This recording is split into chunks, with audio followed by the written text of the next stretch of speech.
changing my position to go over there. And that would affect everything.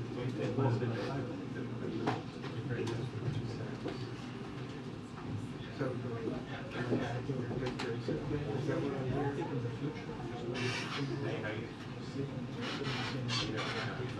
Bummer. Oh, hi, Laura. If they're ready, we're doing this outside today.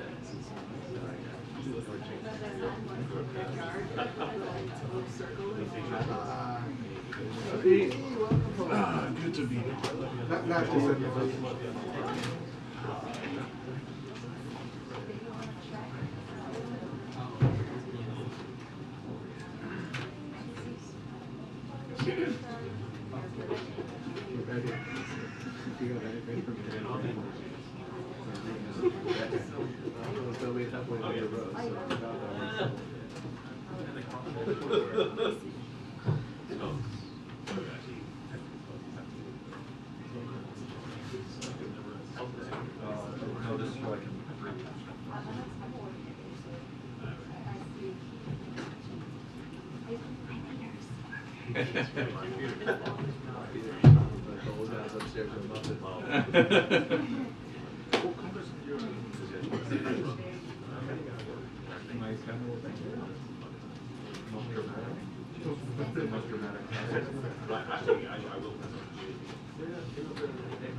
she's good, yeah. She's,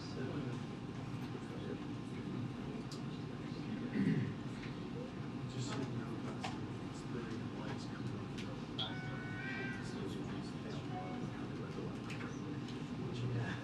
What you got?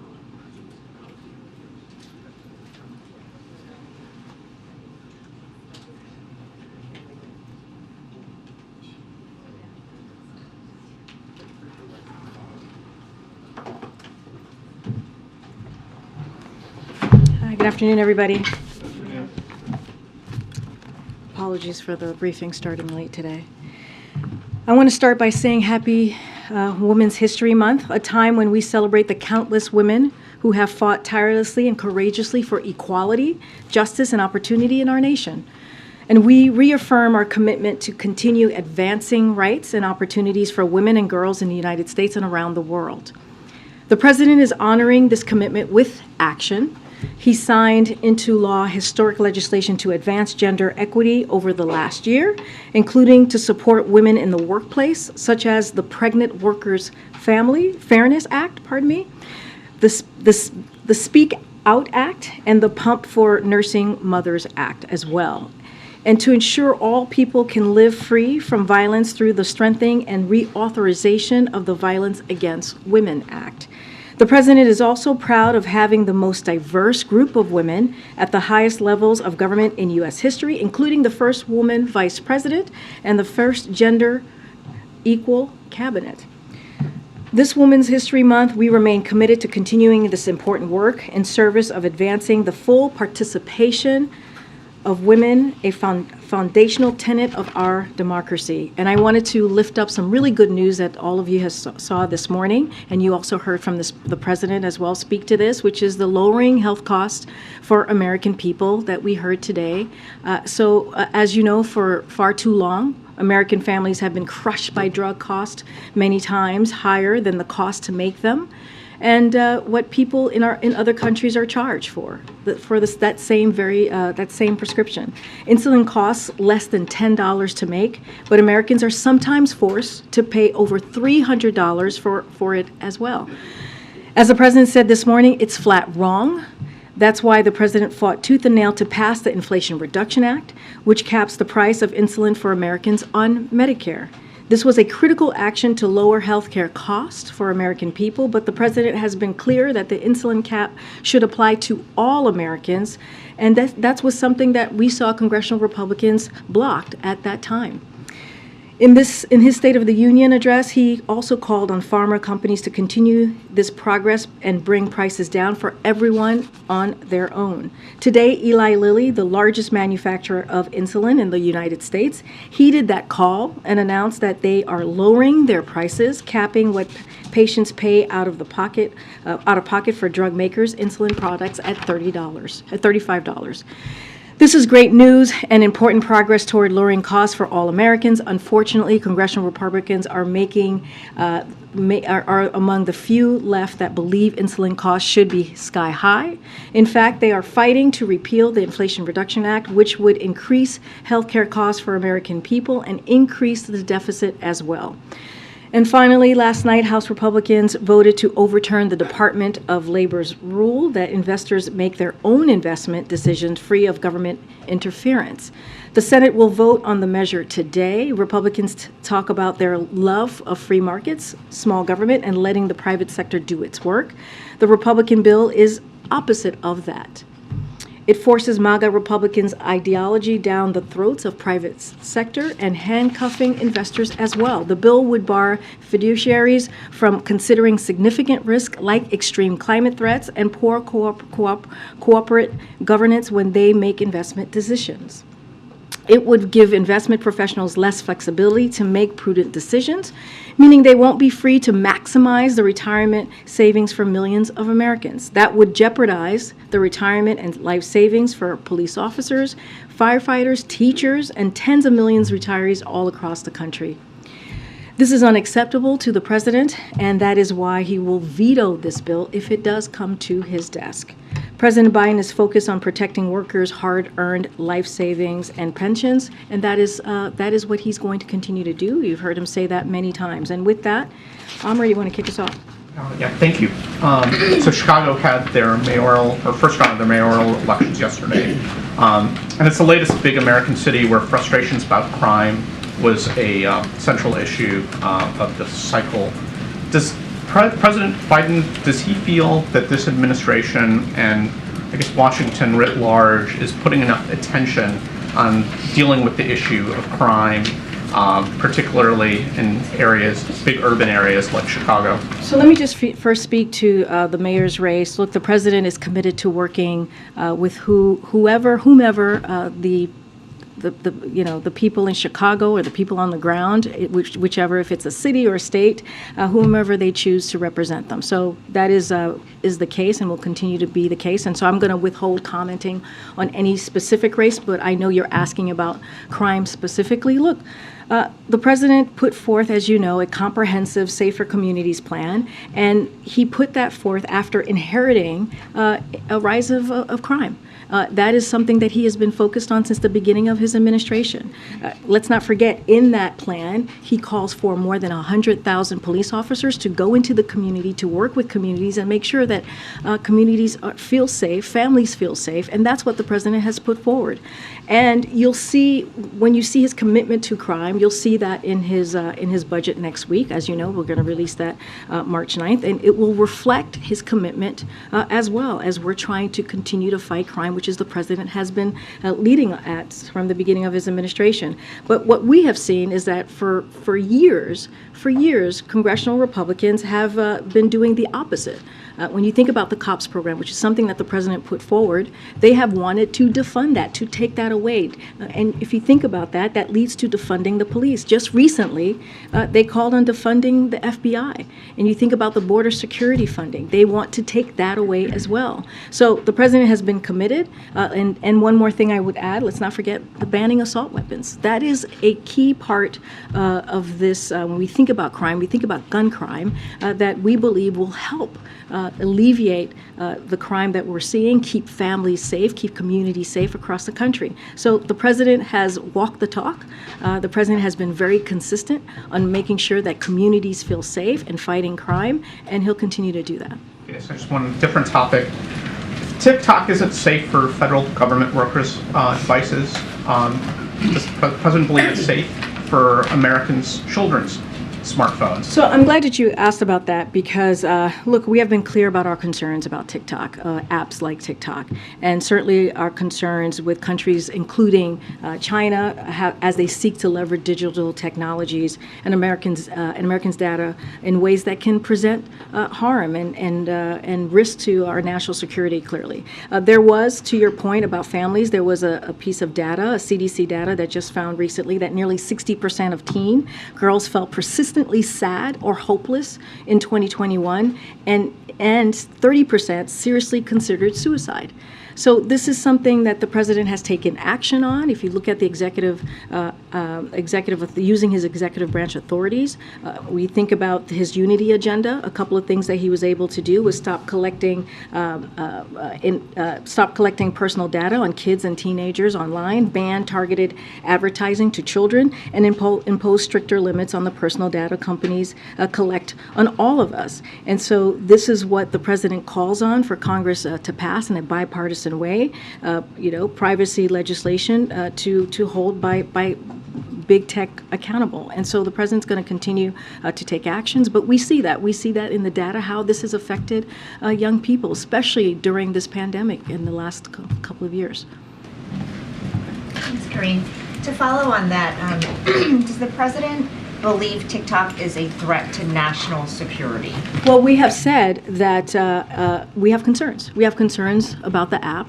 And that's why we have called on Congress to act, and including, and I mentioned earlier, just moments ago, including how China is trying to collect the privacy of Americans in a way that can present national security risks. So yes, we have concerns about that, and look, we're going to continue to call on Congress. I just laid out the president's unity agenda and what he's looking to do and the actions that he wants to take from the executive branch of his authority, and so we're going to continue to call that out. Do the actions include a ban on all devices in the U.S.? So, look, what I would say is this: the White House does not use TikTok, but we do believe that. Congress took action, and so therefore, clearly they took action and put this into law, and clearly we're taking those steps as it relates to the federal government. Outside of that, we know that CFIUS has an ongoing investigation ongoing looking at this situation. So I'm not going to go beyond what CFIUS is doing. I guess what I'm trying to understand is, has the president not issued a federal ban on TikTok on all devices because he does not think it's a threat to national security, or because he does not have a legal mechanism to do so? I'm not going to get into the specifics on what he has legally to do so or to not do so. What I'm saying, and we've been very clear, that TikTok, poses a problem and an issue. And so we have concerns about that as it relates to Americans' data, collecting Americans' data, and the potential national security risk. And we've been very, very clear on that. Again, CFIUS has an ongoing process that they're working through, so I'm going to let that speak for itself, what they come up with. And then just one more on the intelligence assessment on the Havana syndrome. The community does not believe it was a foreign adversary that is to blame for these cases, but rather things such as pre-existing conditions, conventional illnesses, environmental factors. Can you elaborate on what that might mean, and what else you're doing to try to pinpoint exactly what caused it? So a couple of things. So, look, nothing is more important to this administration, to this president, than the health and the well-being of our workforce. So that is a priority for this president. With bipartisan support with Congress, we have focused on ensuring that our colleagues and their families who report anomalous health incidents receive the support and access care that they need. And so that has also, that medical treatment, the medical care that they need has been incredibly important. So we also asked the the U.S. intelligence company to surge resources to help advance our understanding of the AHI reports to date and examine all possible explanations. We have committed to be transparent with the workforce because we believe that's what they deserve, and with the American people as well. But what the IC has learned, and we would refer you to clearly ODNI as it relates to the assessment and what the specifics of that assessment and the key judgments that the IC released, that's something that we clearly would recommend to them. But it is important to note that what the director of the National Intelligence said and underscored today is that today's IC assessment does not call into action the very real experiences and symptoms. Like, we acknowledge that, and we understand that people are truly went through an ordeal. And so, and that's something that clearly our colleagues and their families had to deal with. So our commitment and the President's commitment to the health and safety of U.S. government personnel remains unwavering.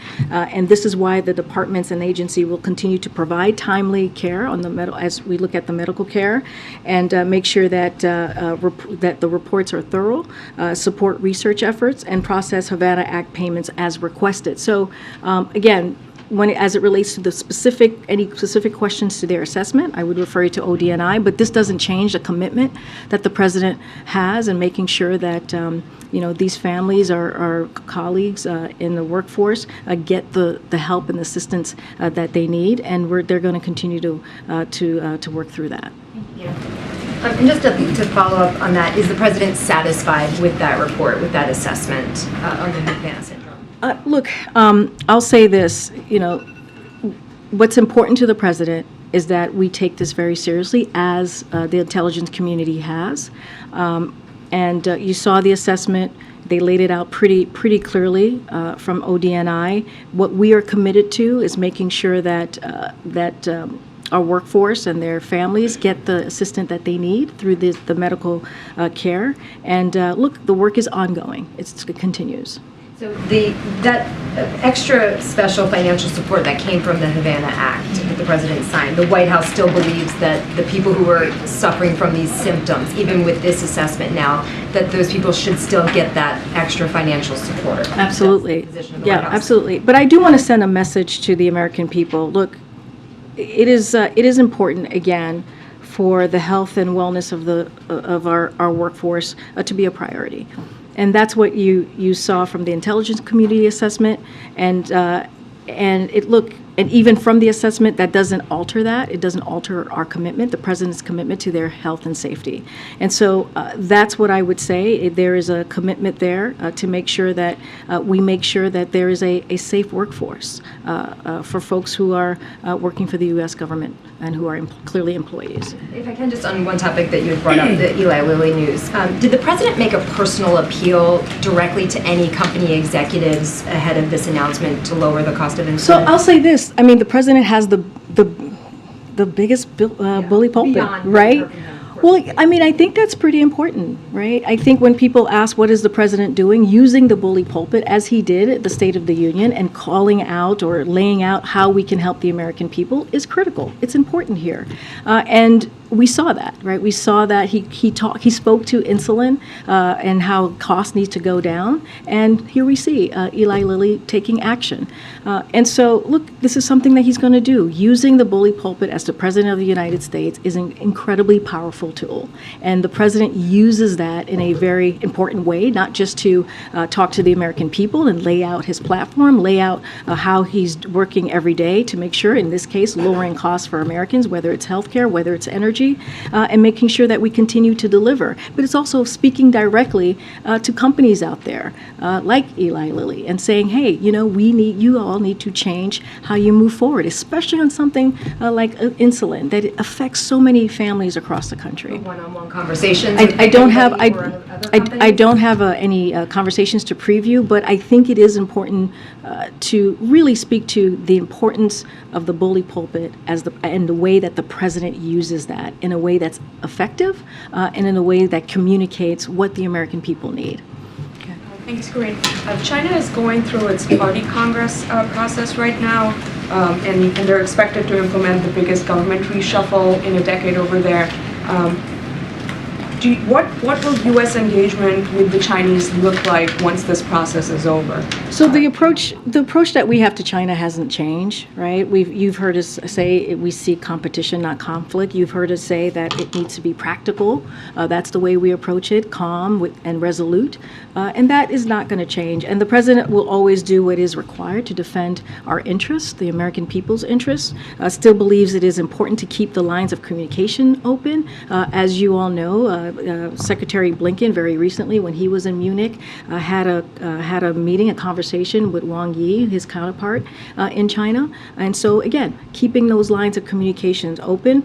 So as you mentioned, they're going through the annual parliament to put in place its government representative. We maintain working level lines of communication as they go through this process. And after that's done, as we have said, we are prepared to have high-level engagement with China from the president on down. I don't have anything to preview. I know many of you have asked me about if there's a conversation with the president and President Xi. I don't have anything to read out for you at this time. He is expected to further tighten his grip on China after this process is over. How is the administration viewing that? How is the administration planning to engage with him? Look, I'm not going to get into how the process of their annual parliament. I'm going to let them, that's something political. We don't really respond to that. They're going to go through their process. Once that is over, we're going to continue having an open channel conversation. As I mentioned, Secretary Blinken had a conversation with his counterpart, Wang Yi, very recently in Munich when they all gathered there for the summit.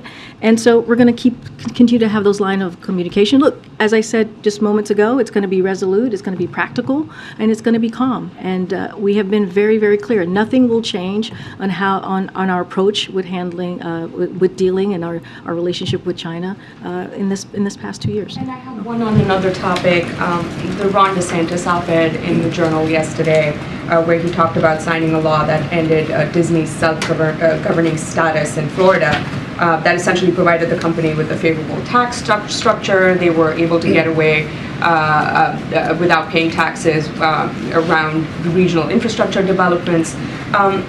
How does the White House, that has been cracking down on corporate tax evasion, view this move by DeSantis? I mean, is there any line of thinking that perhaps supports what has just happened in Florida with Disney? So I'm going to be very frank with you, Nandita. I have not read the op-ed, and I don't plan to. Look, the president has been very clear here. He's going to deliver for the American people. I talked about lowering costs. We just talked about Eli Lilly and their great announcement of capping $35 for insulin, which is going to be so important to families across the country. I was just asked about crime and the work that the president has done over the last 2 years to fight crime in communities, something that he inherited when you think about the rise of crime in the last couple of years. And so we're not going to play political games. That's not something that we do here. We're going to continue to stay very focused, laser focused on delivering for the American people, and I'm not going to read that op-ed. Go ahead. Thanks, Karine. There was a bipartisan rail safety bill that was introduced or proposed today, and the Senate Majority Leader Chuck Schumer endorsed the broad outlines of the proposal. Has the White House seen it? It's the White House supported in the wake of the East Palestine disaster. We're glad to see bipartisan support. This is something that Secretary Pete has been calling for, and this is clearly to bring forth several rail safety measures, which is incredibly important. The bill would increase the maximum fines for safety violations. It would strengthen rules governing trains carrying hazardous materials. It will accelerate the timeline for phasing in safer tank cars and establish a permanent requirement for two-person train cars. So this is a good first step, and we welcome it. We encourage Republicans and Democrats to continue to work together to advance these common sense rail safety measures, and it's an important first step, and we welcome it. Is there anything just on the executive branch side that you guys are considering or weighing in terms of assistance to East Palestine? So as far you're talking about more economic assistance. Look, you've heard from Secretary Buttigieg, you've heard from the EPA administrator speak to how we're going to hold Norfolk, Suffolk accountable here to make sure that they pay for the mess that they created on the ground in the community of East Palestine. This is something that we are incredibly focused on and serious about. You've even heard the EPA administrator say that if they don't, they will have to pay this 3 times over. And so, look, we're going to keep them accountable, and that's going to be our focus. And then just one final one. The president nominated Eric Garcetti roughly 600 days ago to be ambassador to India. I think he's supposed to have a committee approval process next week. Vote, I think, is still kind of up in the air. Does the administration believe that he will be confirmed, or do you feel like this is a make or break moment for a long process? As you know, Phil, Eric Garcetti was voted out in a bipartisan way out of committee, and so clearly he has had bipartisan support, which is very important in this process. And we encourage and look forward to the Senate, moving forward with his nomination on the floor. Okay. It's great. I just wanted to circle back to crime. As soon as next week, Congress could end up overturning a new sentencing law in D.C. that reduces penalties for some violent crimes, among other measures. Is the president prepared to issue a veto if that vote passes and it crosses his desk? So I know we've been asked this question before.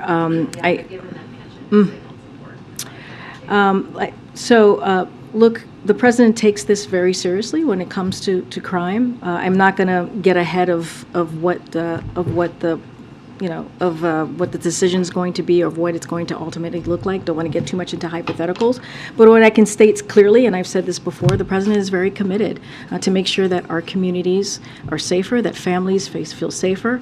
That's why he put forth a plan very early on, making sure that we put more police in communities, that work with communities so that they feel safer. And you'll see that as it relates to funding, you'll see that in his budget next month. I'm not going to get into too much of hypotheticals from here, but the president, I believe, in the last 2 years and throughout his career has shown his dedication in making sure that we keep communities safe. Okay, and just a second one, since it's March 1st, do you have any information about the president's planned trip to Ottawa this month?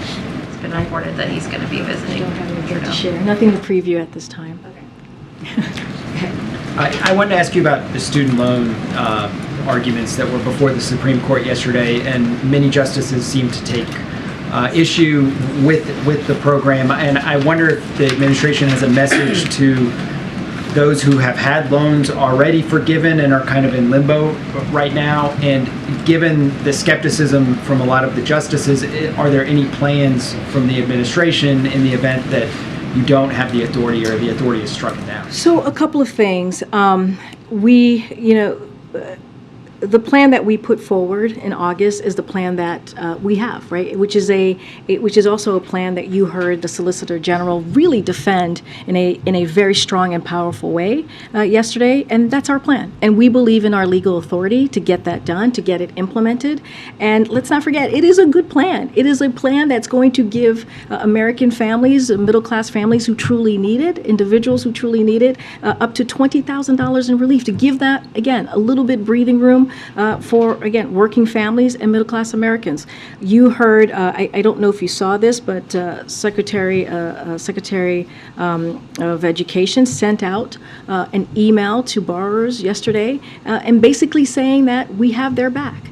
And I think that's also very important. That's the message that we sent to borrowers who need this opportunity right now as we're coming out of this pandemic, going through this pandemic, a little bit, again, of breathing room. I guess my question is, if that plan is deemed unconstitutional, is there a backup plan? No, I just said that's our plan. This is our focus right now is getting this done. You saw the Solicitor General really give a strong argument yesterday in front of the highest court of the land. There's a reason why we took it to the Supreme Court, because we believe that we have legal authority. And let's not forget who this helps. It helps teachers. It helps firefighters, nurses, police officers. That is who we're talking about, and giving that extra little time and extra breathing room to make sure that they can either start a family or buy a house. And let's not forget, when that happens, when that occurs, it actually puts money back into the community and helps the economy more broadly. Okay. Thank you. Follow up on. Is it me or? No, it's okay. Okay, thank you. You got the floor, my friend. A follow-up on Mayor Garcetti's nomination. Looks like he doesn't has the bipartisan support, as this week Florida Senator Marco Rubio placed a hold on his nomination along with 6 other senior diplomatic positions, including Rich Verma, Geeta Rao. What do you have to say on that? Is President calling these senators, some of the senators, to get these nominations through the Senate? I mean, it's basically what I just said. We think that Eric Garcetti is qualified to serve this vital role. That's why the president nominated him, right? The president nominated him because he thought he had the experience to be the U.S. ambassador in India. And as I mentioned moments ago to one of your colleagues, he received bipartisan support going out of committee, and we would like to see the Senate to move him forward and to continue getting that support. One more. Secretary Blinken landed in Delhi today to attend the G20 foreign ministers meeting, attend Quad foreign minister meeting and his bilateral with his Indian counterpart. Is he carrying any message from the president for the prime minister, any letter or any message for him directly? Yeah, on his visit, Secretary Blinken will reaffirm the strength of the U.S.-India relationship and express our commitment to continue working together and in groups like the Quad to advance economic growth for our two countries and expand cooperation as we have our shared priorities. So that's what you're going to hear from Secretary Blinken. That is the message that he will deliver. Thank you. Good night. Thanks, Karine. Just following up on the Havana Act, which technically stands for the Helping American Victims Afflicted by Neurological Attacks Act. The predicate, obviously, of that law that the president signed is that these are attacks.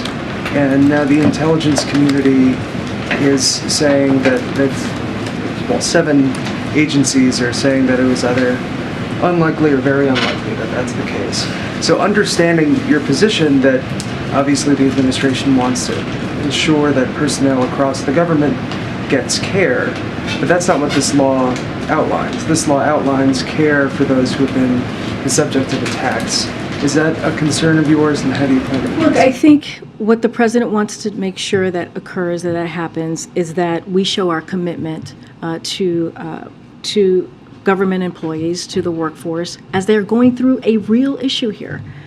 This is a real problem that they have all experienced. And so we want to make sure that they continue the medical care that they're getting, that they get the resources that is needed as they're working for the U.S. government. That doesn't take that away. And so that is a message that we're going to send to the workforce, the U.S. federal workforce, and also to the families who are going through this, the individuals who are going through this right now. And I think that's an important message for the president to send. They had a real experience that they all went through, that they reported, that clearly the intelligence community looked into to see exactly what it was. They have a conclusion. They came up with assessment. I would leave it to them to speak directly to that. But it doesn't take away what they went through. And so the president is committed to that. And I think that's the message that we want to make sure it goes forward. Just quickly following up on that, now that this assessment is in, does the White House feel as if this is a settled matter, or does he have more? Honestly, I would refer you to the ODNI on their specific assessment and where they are and what they concluded. I'm not going to speak to that from here. What I want to reiterate again is that we want to make sure that the workforce, our federal workforce, understand that their health and safety is indeed our priority. Go ahead, Jen. Yeah, on the Federal Reserve search, the search for the vice chair, can you say, is the president looking for a more dovish counterbalance to Jay Powell, which is what some progressives would prefer, or is that not a factor in this search? Look, this is a priority. Making sure that we fill this vacancy is a priority to this president. I'm not going to get into specifics on what the president's process is, but I would tell you that he thinks it's important to get that vacancy filled, and he's going to clearly continue to make that a priority, and we hope to have something to share in the near future.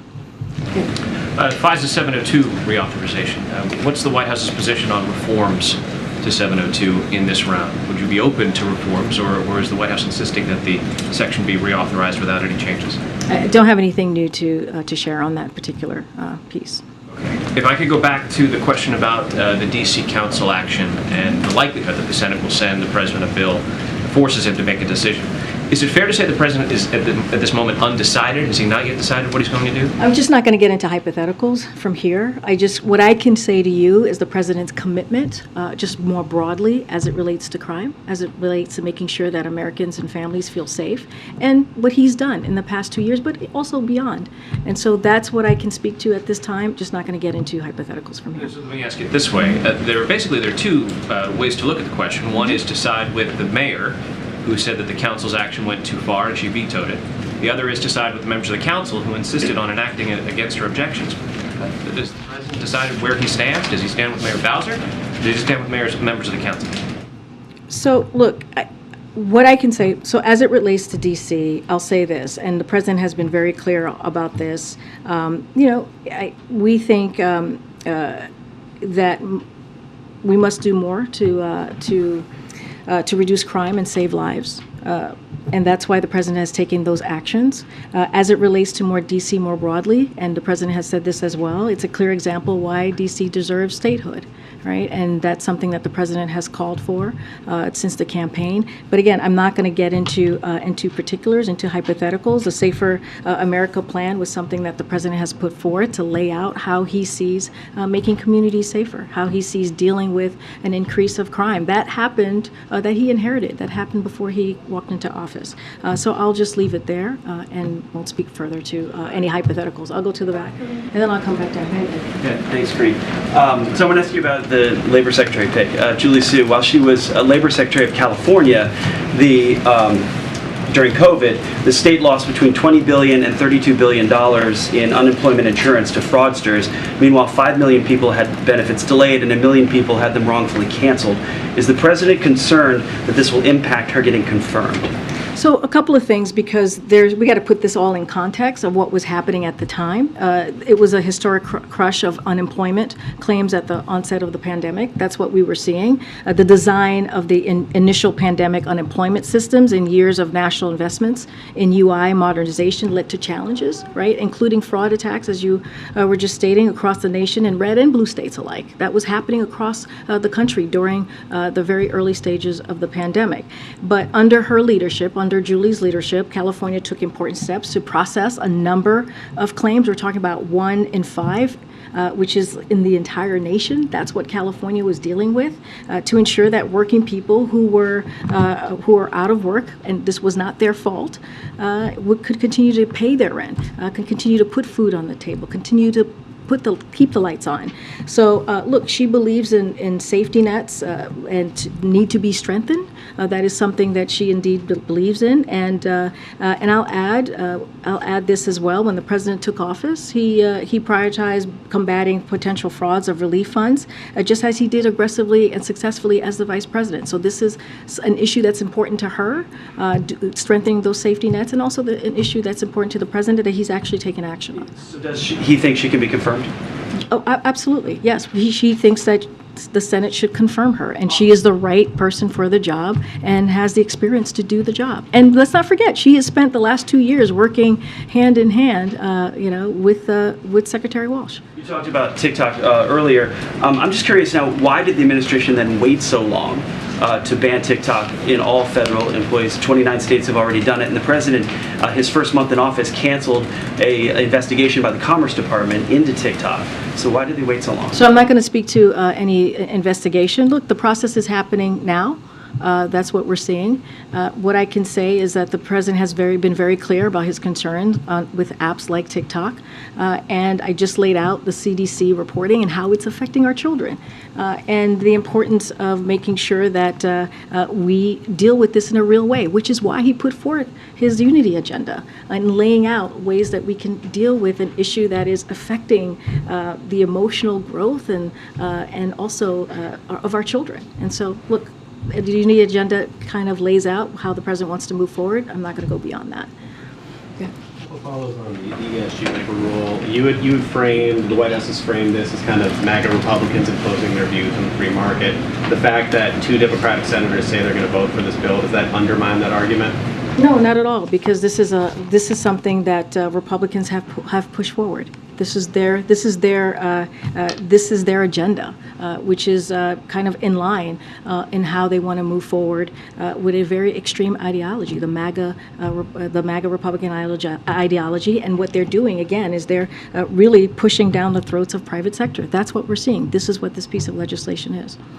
And a timeline question, any timeline on when the president would issue this veto if we assume this bill passes today? I mean, it depends on the mechanism of the Senate and what ultimately happens and the voting dynamics. I can't speak to that here on the timeline. Thank you, Karine. Why is President Biden afraid of China? The president is not afraid of China.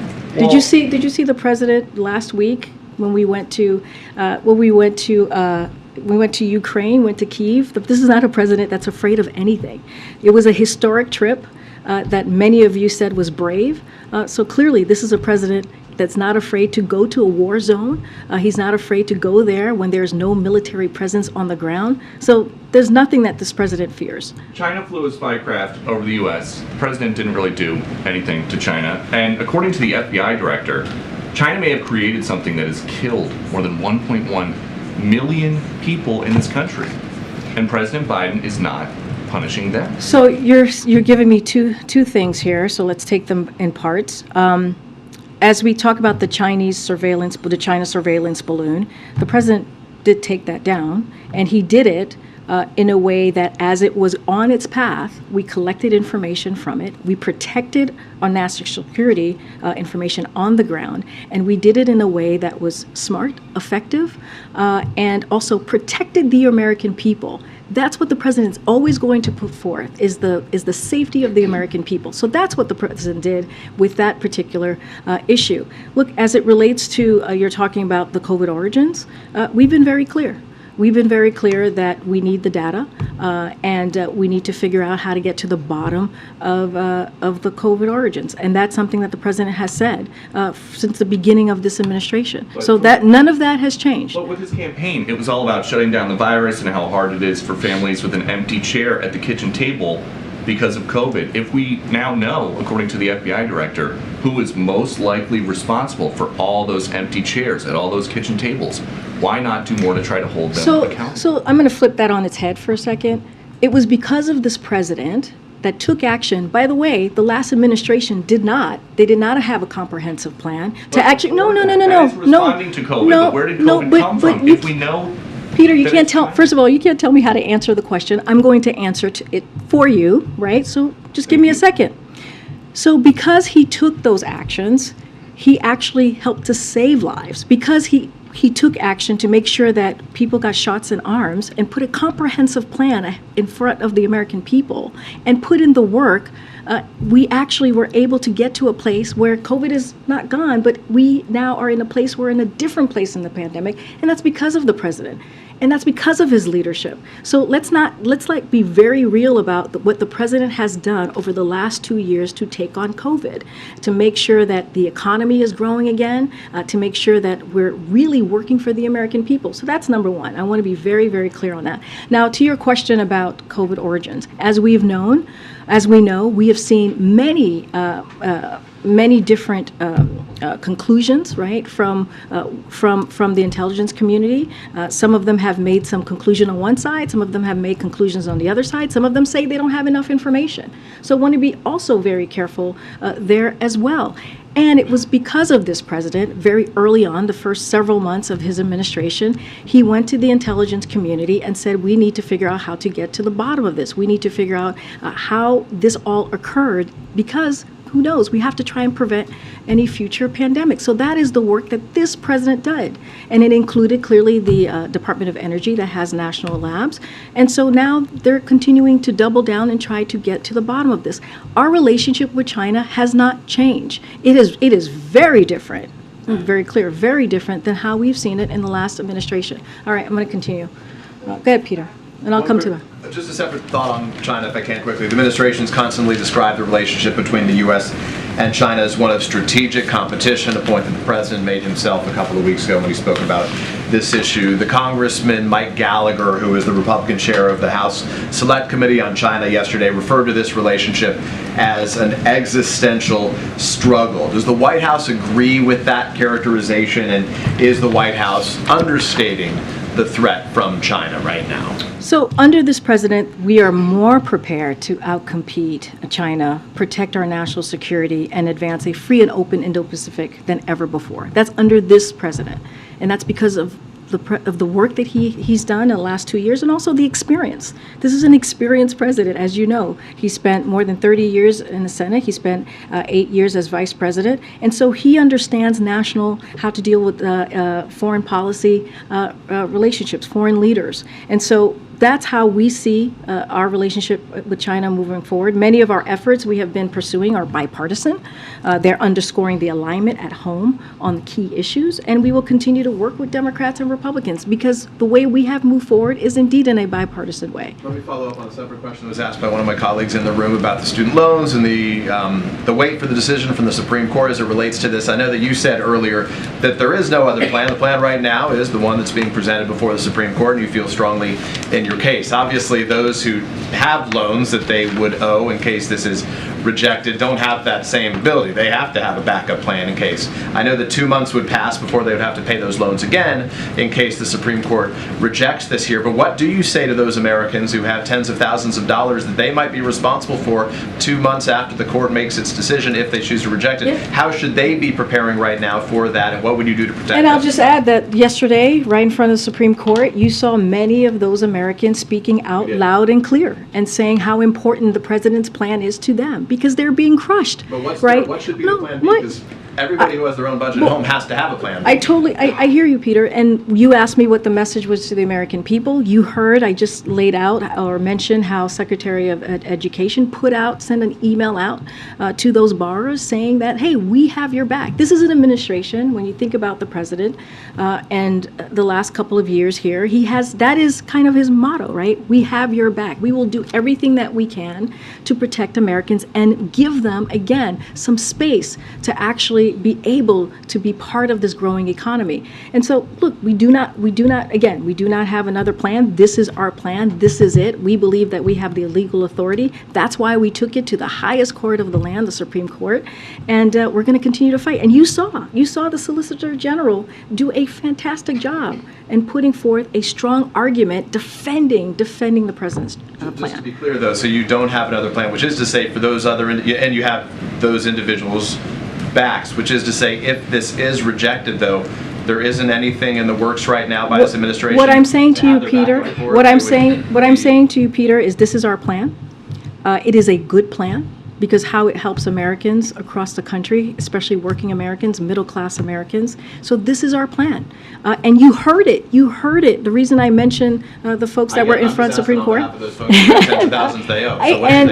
And I said they should know that we are going to continue to fight, that we feel strong in our legal authority here. And you heard it. You heard it from the SG yesterday, who defended it, the president's plan in a forceful way in front of the Supreme Court. Has the president spoken to Jimmy Carter in recent days, given the fact that he appears to be doing well, considering the circumstances? Have they had any other opportunities? I don't have any call to preview or to speak to. As you know, the president, I think, spoke to this when he did his ABC interview recently, that he has known Jimmy Carter for some time, was the first senator, to endorse him, and so they have a decades of relationship behind them, and so I would just say that he continues to wish him well, but I don't have a call to read out. I'll go to the back.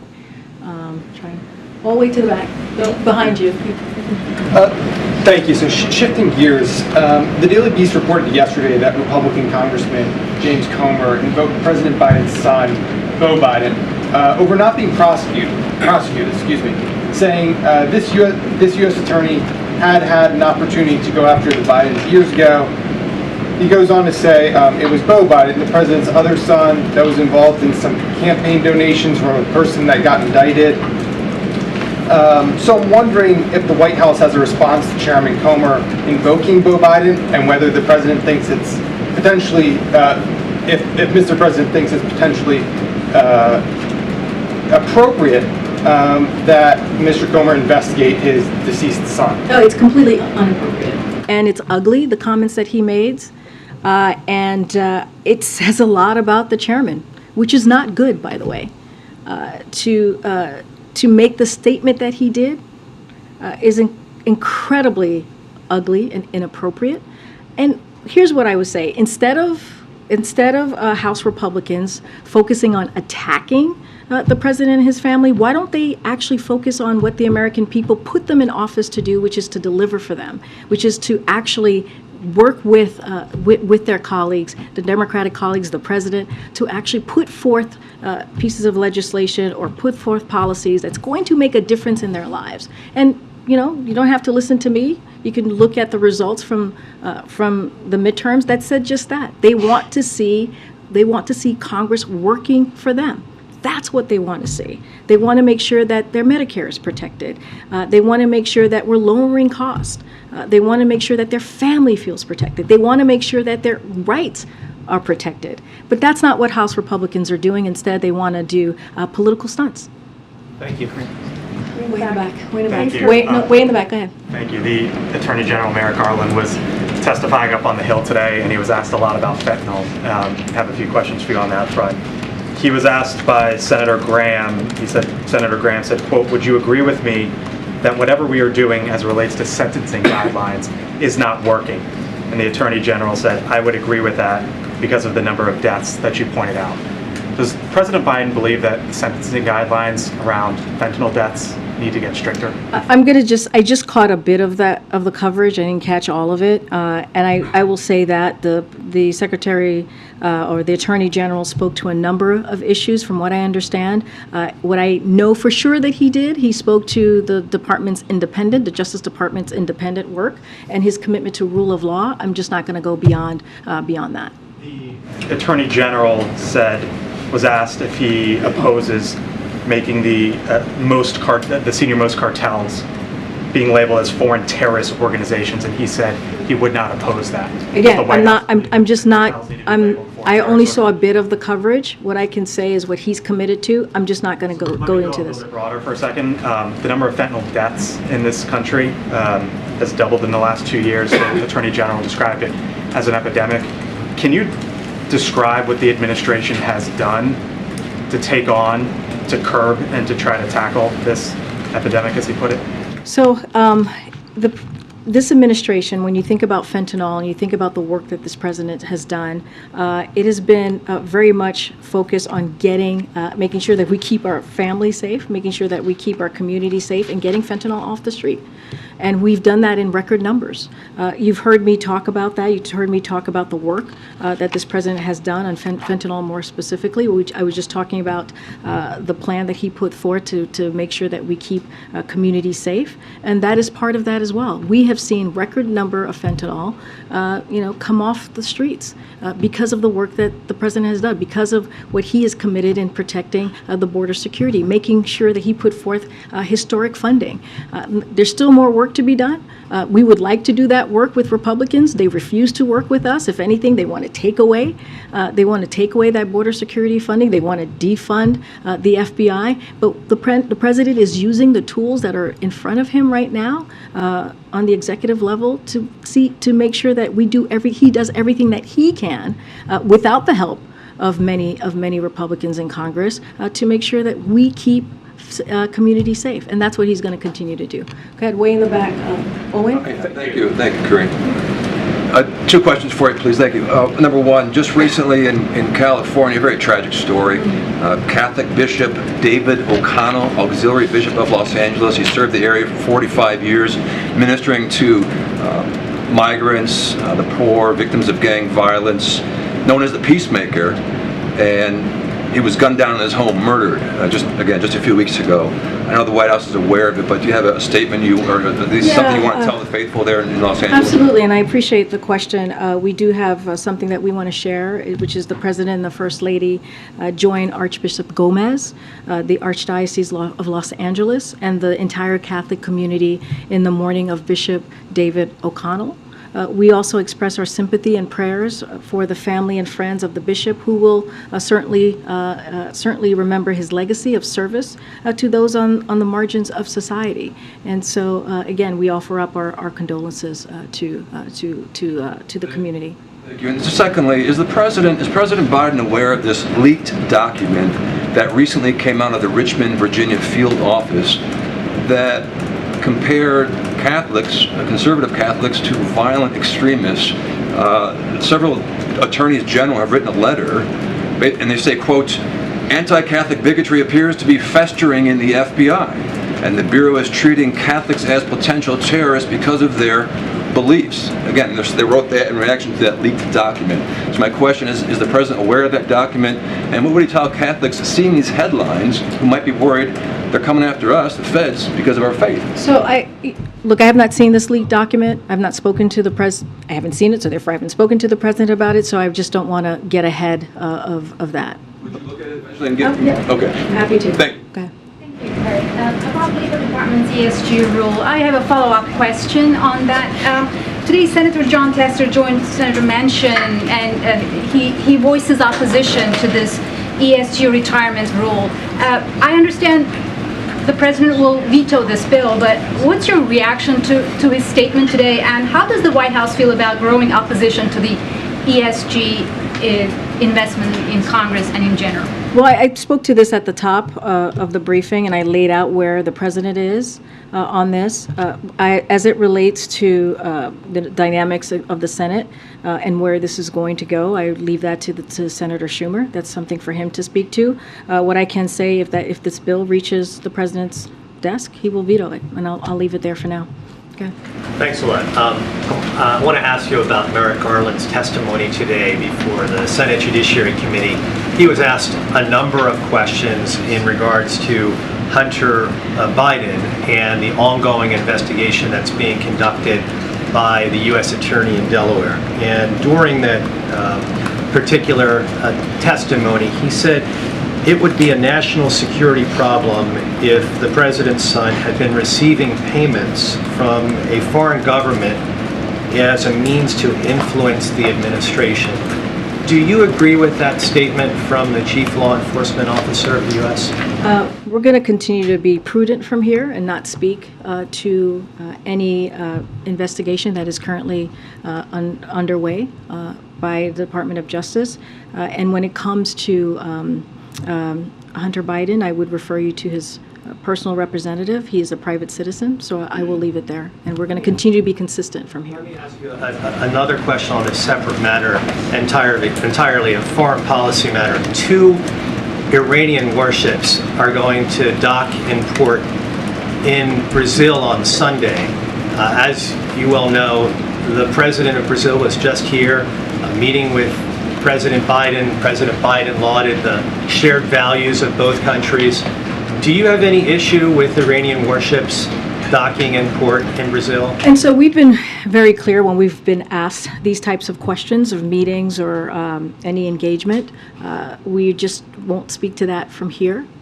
I would refer you to the respective countries. I'm just not going to speak to a potential meeting or a potential engagement. Just not going to do that from here. Go ahead, Courtney. It's not a meeting. Oh, well, I'm just not going to. Clearly, there's some sort of engagement happening. I'm just not going to speak to that from here. Go ahead, Courtney. Thank you. I wanted to ask you about the cases before a judge in federal court in Texas about abortion medication. We're expecting that judge to rule any day now, and the decision could either temporarily, permanently, depending on how the legal process goes, ban access to mifepristone in certain places. What's your message to patients that are worried about this? I know that you've so far spoken out on how you disagree with this court challenge, but what should doctors know? What should patients know when this could happen at any day, especially given that this judge has been relatively hostile to this administration? Look, I spoke to this very recently. We don't know what the court is going to do, as you just stated. Ultimately, it's for the court to decide, so we're always very careful. The decision would be unprecedented, as you know, and devastating to women's health, and we may find ourselves in uncharted territory. And so we're closely working with the the Justice Department and HHS on this, on how to be prepared for any range of of potential outcomes. And so we'll continue to do that. We'll continue to be steadfast. We're monitoring this and waiting, like all of you, to see where the decision goes. But again, we're not taking this lightly. We're taking this very seriously. This is going to be, depending on where this goes, this could be unprecedented and uncharted territory, and we're going to continue to do our work internally to see how we would respond. I also wanted to ask you about education for practitioners, doctors who perform abortions in certain states. When they're in medical school now, it's difficult to get practice with the procedure given that it's so limited or restricted.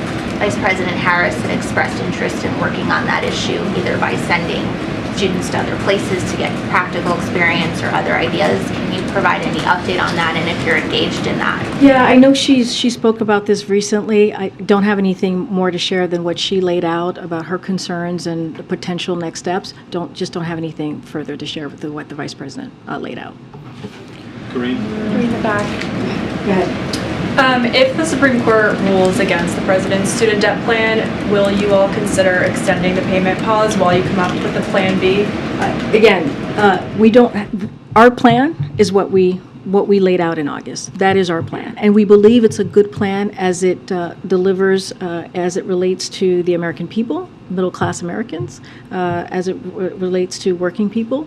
This is a plan that's going to give relief to tens of millions of Americans across the country. And we heard from many of them yesterday in front of the Supreme Court. I'm just not going to get into hypotheticals. We believe that we have a strong legal authority here. That's why we took it to the Supreme Court.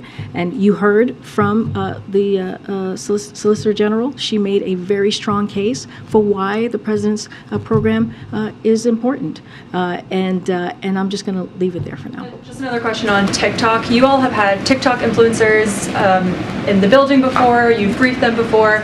Given the focus on the national security concerns, do you still feel like that's an appropriate way to engage with the app?